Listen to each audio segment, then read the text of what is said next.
Olá, senhoras e senhores, tudo bem com vocês? Eu estou muito bem, muito obrigado. E hoje estamos aqui para mais um vídeo nesse canal, mas é claro, óbvio, né? Porque temos que passar vergonha na internet uma vez por mês. Senhoras e senhores, devido a um rap de anime recentemente lançado, Mark Anime e o Diro, eu tenho voltado a assistir uma obra em que eu não assisti há muito tempo, que é Baki. Como é que eu explico Baki?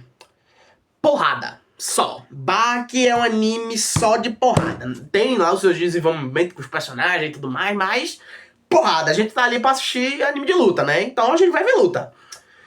Só que Baki, assim, é um nível, assim, muito absurdo nessa questão de luta, entendeu? Porque eles tentam colocar, assim, elementos da vida real, porque tem estilos de luta da vida real, coisas da vida real, assim, essas coisas. Só que o autor da obra, conhecido também como Itagaki, evolui esse troço pra, digamos assim, temos aqui o nível normal, né? De colocar as coisas assim, humanas, assim, em animes, essas coisas, o Itagaki faz isso aqui, ó. E taca longe, dane-se. Ele pega e faz. Não importa, ele pega e faz. Tanto que temos níveis que eu vou explicar aqui. Principalmente feito dessas pessoas. Porque eu quero fazer o seguinte hoje. Pra passar essa vergonha na internet e ganhar visualizações e likes, é claro, a gente tem que passar vergonha. Então, vocês verão esse meu lindo shape de botijinho de gás fazendo as poses dos personagens mais fortes, na minha opinião, de Baki. Não tem nenhuma ordem. É só os personagens que eu acho mais fortes e eu acho que poses que vão me deixar mais vergonha alheia, tá ligado? É literalmente isso. Então, vamos agora pro primeiro personagem. Yushiro Hama como primeiro personagem. Olhe a pose desse homem. Olhe a pose desse cara. Já começa por aí, né?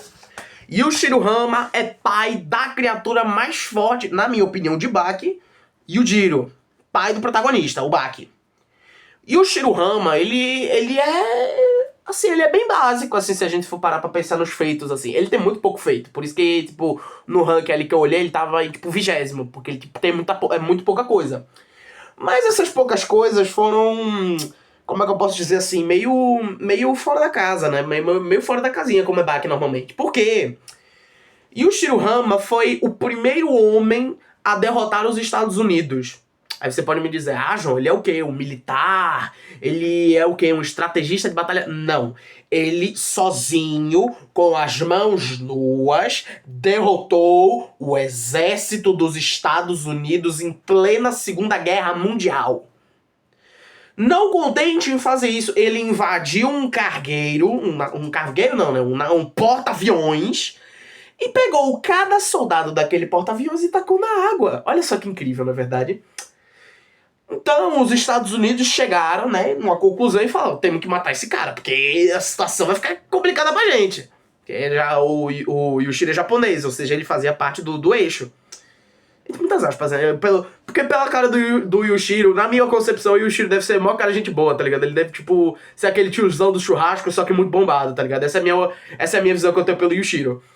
Só que o Yushiro, eles pegaram o Yushiro, colocaram em uma ilha, e bombardearam essa ilha com mísseis, bala, granada, avião, tudo que tinha, eles tocaram naquela ilha. Foi mostrado ali no mangá que a ilha ficou deformada. A geografia da ilha mudou. Mas Yushiro ainda estava vivo lá.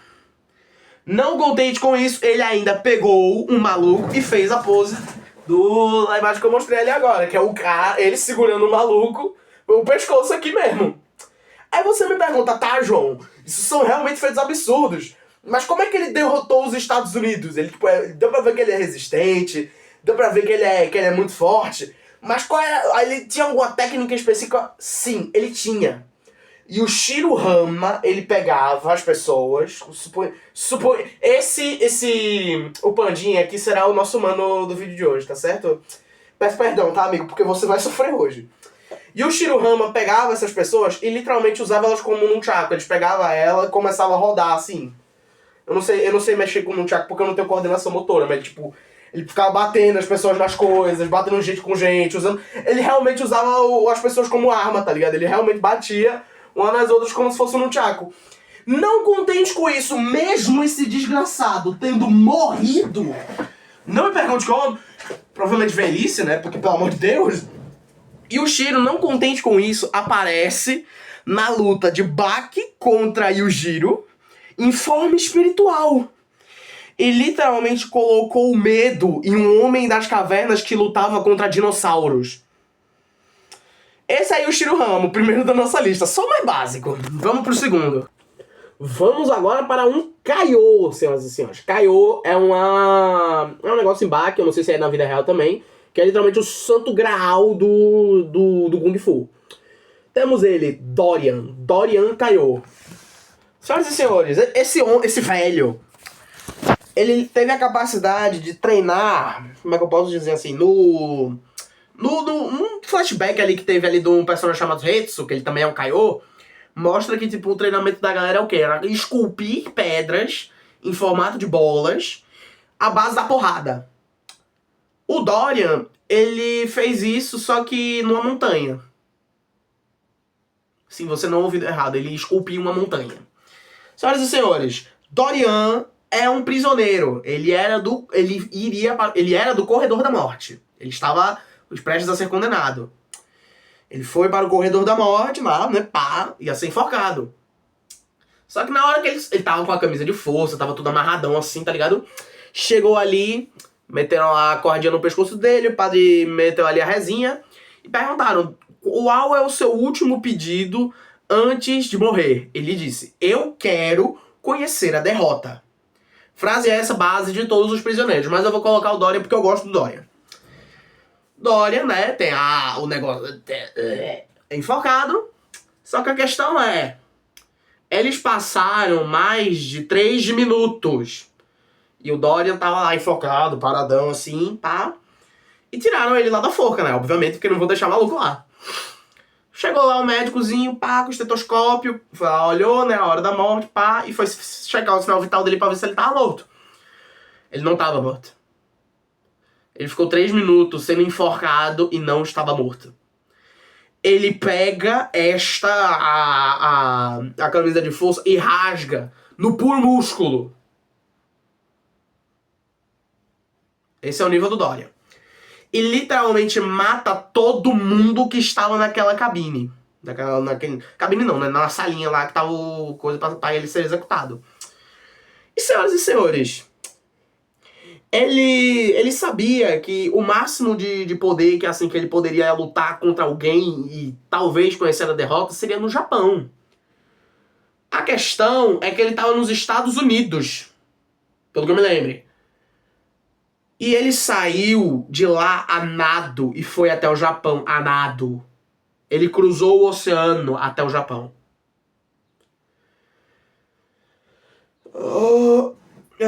Não contente com isso, Dorian, ele tem, se eu não me engano, ele consegue meter um genjutsu em você, ele acerta você de uma maneira onde você vê, ele traz ilusões. Ele também é um mestre, assim, em combate, assim, de arte de rua, o cacete, porque tem um mano lá que vai contra, né, ele vai lutar contra o cara, no esgoto lá onde é que tava o Dorian se escondendo, pá. O Dorian quebra uma garrafa de vidro, pega os cacos e usa contra o soco inglês contra o maluco. Do nada esse cara começa a cantar Mavi. Eu achei maravilhosa essa cena. A galera reclama, mas achei maravilhoso. Só que o Dorian, ele foi lutar contra o Hetsu Kaiô, o outro carinha que eu vou falar depois. Só que ele tomou uma surra tão grande pro Hetsu Kaiô que ele ficou... A mente dele regrediu a um estado como se ele fosse uma criança. Ele literalmente apanhou tanto que regrediu a idade. E tem aquelas cenas ali dele lá lutando num torneio lá e pá. Mas a questão é, Dorian até hoje está treinando para ter, né, a sua revanche ali em algum momento. Só que a questão é que o Dorian faz o seguinte, ele treina desenhando, ele treina pintando. Só que ele literalmente treina em pose de luta. Ele abre as pernas, o quadro tá aqui na frente dele e ele fica pintando assim, agachado. Mostra a cena dele, ele todo suado, saindo vapor do corpo dele, as pernas, tudo musculosas, óbvio porque é Baki. E ele pintando ali, pá, os desenhos dele. E ele é viciado em doce, aparentemente, também. Eu acho isso maravilhoso porque me senti representado. Agora, senhoras e senhores, nós vamos para o nosso terceiro personagem. Vamos agora para um personagem que me representa. Sukune. Sukune, senhoras e senhores, ele é um lutador de sumô. Se ele é um lutador de sumô, quer dizer que ele sabe sumô, né? Obviamente.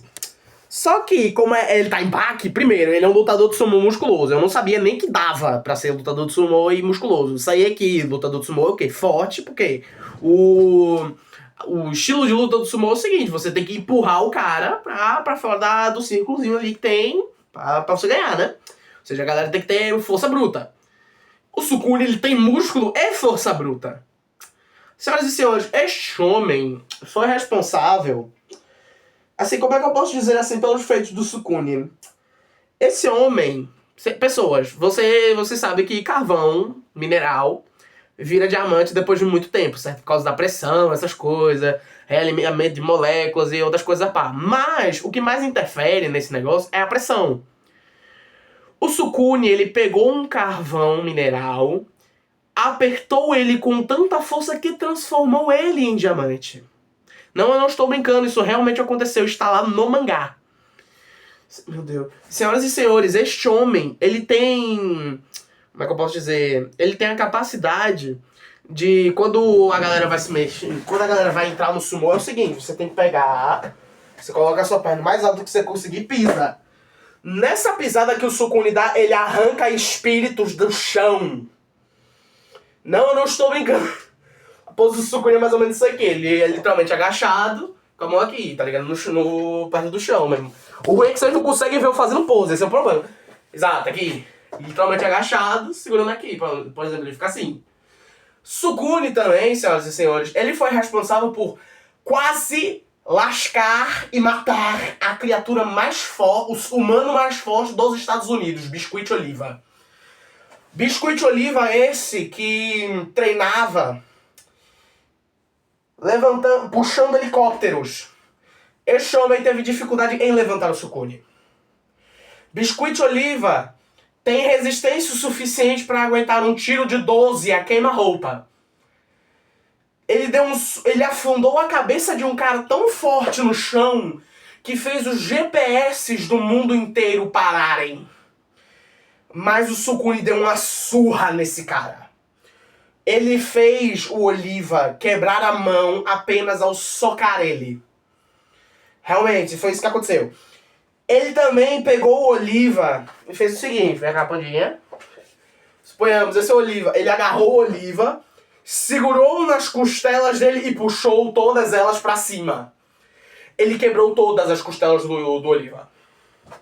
Senhoras e senhores, Sukune, em sua luta contra Jack Hanma, irmão de Baki, o protagonista, teve seu trapézio, dedo mindinho, os dois trapézios no caso, dedo mindinho completamente arrancados.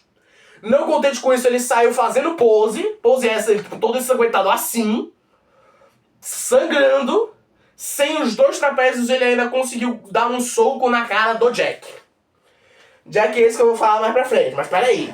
Senhoras e senhores, Sukune também teve a capacidade de aguentar um soco da criatura mais forte da Terra, o Yujiro. Ou seja, esse gordão não é pouca bosta. Ou seja, ele realmente me representa, porque é um gordão gigante, tá ligado? Só que muito poderoso. Enfim, vamos pro nosso próximo personagem. Vamos para o nosso próximo personagem, Jack Hanma. Senhoras e senhores, Jack Hanma é irmão do protagonista Baki Hanma. Eu quero que você preste atenção nesta imagem. Isso atrás dele é a porta do lugar. Jack Hanma, no início, ele... Como é que eu posso dizer? Ele é filho do Yujiro. Yujiro, criatura mais forte da Terra, óbvio, claro, né? Só que o Yujiro, ele... Como é que eu posso dizer? Como é que ele concebeu o Jack? Ele, durante a guerra do Vietnã, ele foi traído por uma espiã americana. Ele tava lá no meio do negócio dele e levou ele pros americanos. Em compensação, ele... Como é que eu posso dizer? Ele fez coisas à força com ela. E dessa relação horrível, nasceu o Jack. Jack, menino, nasceu e, tipo, foi ao longo da história, descobriu o que foi que aconteceu e falou, cara, eu tenho que enfiar a porrada nesse maluco. O Jack, ele começou a treinar e muito. O máximo que ele parava pra treinar era de comer e necessidade básica, tipo, dormir, essas coisas. De resto, ele só treinava enfiando a porrada num saco de areia, tá ligado? Ele treinava boxe, essas coisas. Só que, quanto mais ele treinava, mais magro ele ficava. Ele não ficava forte, ele não ganhava músculo, essas coisas. Até que aparece um cientista e fala: "Ei, meu parceiro, você conhece uma coisa chamada bomba?" Ele fala: "Não conheço essa coisa chamada bomba." Ele fala: "Tá certo, então tome." Ele falou: "Cara, pode me dar o que você tiver aí. Não vai ser essa bomba que vai me matar. Porque eu não vou morrer até enfiar a porrada no meu pai." Eu falei: "Meu Deus, com um passado desse, não é verdade? Esse cara deve ser absurdo." E ele é. Jack Hama, ele fez 2 cirurgias pra aumentar o tamanho dele. Ele fez aquela cirurgia, eu não sei se é no joelho, se é na perna toda, mas ele conseguiu fazer 2 cirurgias dessas. Ele, neste exato momento, tem 2,58 m de altura. Jack Hama também desenvolveu a sua própria técnica de luta, chamada Goldou. Goldou é literalmente a técnica de morder.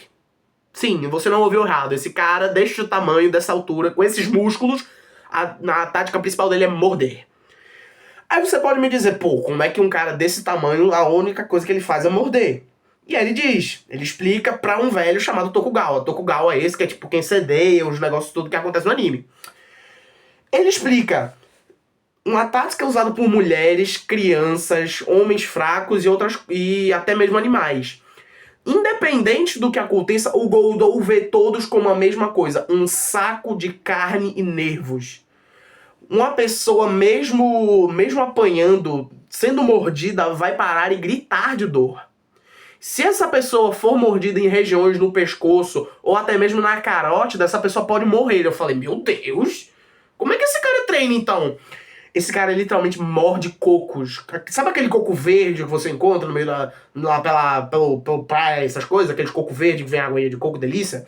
Então, aquele cara treina mordendo esse troço. Coco é duro, muito duro. Porque é uma semente. O coco é uma semente, caso você não saiba. Ele treina mordendo esse troço. Não contente com isso, em uma batalha contra um cara chamado Motobi, que é literalmente o Batman de Baki, ele perdeu todos os dentes. Então ele pensou: vou unir o útil ao agradável. Se minha técnica é morder, eu vou substituir os meus dentes. Ele substituiu os dentes e foi falar lá com o Tokugawa. E esse velho pergunta: "Ah, esses dentes são de metal?" E ele fala: "Não são. São de titânio." Eu falei: mano, esse cara é maluco. Sendo sincero, esse cara é maluco. No início lá do Bakizão antigão, ele luta com o Baki num torneio lá. E a tática do Jack é o seguinte: ele tem um saco de pura bomba amarrado num dente, num molar, se eu não me engano, descendo até o esôfago, por todo o esôfago, um monte de saco de anabolizante. Ele pode estourar esses saquinhos e literalmente receber uma carga de bomba. Jack Hama protagonizou uma das lutas mais insanas do anime, que foi Jack vs Piccolo. Piccolo é o Homem das Cavernas que eu falei que o Yushiro colocou medo? O homem que literalmente caçava dinossauros na base da porrada? Sim, esse cara lutou, o Jack lutou contra o Piccolo. Ele fez o Piccolo por alguns minutos, por alguns segundos, tentar se afastar dele de medo. Jack, ele teve a capacidade de disputar mordida com o Piccolo. E uma cena muito esquisita que parece que os dois estão se dando um beijão, tá ligado? Mas tipo, dane-se. O Jack tem a cara arrancada pelo Piccolo, a base da mandíbula dele toda é arrancada, sangrando, o Piccolo enfia a porrada nele, claro. E ele vai pra UTI. No mesmo dia, ele acorda, levanta, volta pra arena e volta a bater no Piccolo. Não contente com isso, o Piccolo vai e desacorda ele de novo, e ele cai, assim, na plateia da arquibancada, passa assim naquele estilo despojado, tá ligado? E o Tokugawa vai lá olhar o Jack pra que o Piccolo não coma ele, porque já que ele é o Homem das Cavernas, o Jack tá lá com os braços escondidos. Na hora que o Tokugawa chega, ele só deu a sorte dele ser baixinho, porque o que o Jack fez foi pegar os dedos dele e bater assim. Isso aqui que ele fez era pra acertar a orelha do Piccolo. Ele ia enfiar os dedos com tanta força na orelha dele que iria acertar a parte do cérebro que liga tudo, praticamente. Ele ia acertar a espinha dele. Ia torar o ligamento do cérebro com a espinha. Ia matar o Piccolo. É esse o cara, meu parceiro. O cara apanha, volta, quase mata o Piccolo, porque se o Piccolo não tivesse, tipo, pensado num negócio ali atrás, ele realmente teria morrido. E outras coisas, cara. Esse é simplesmente Jack Hama, o irmão do Baki, do protagonista. Esse é o irmão dele.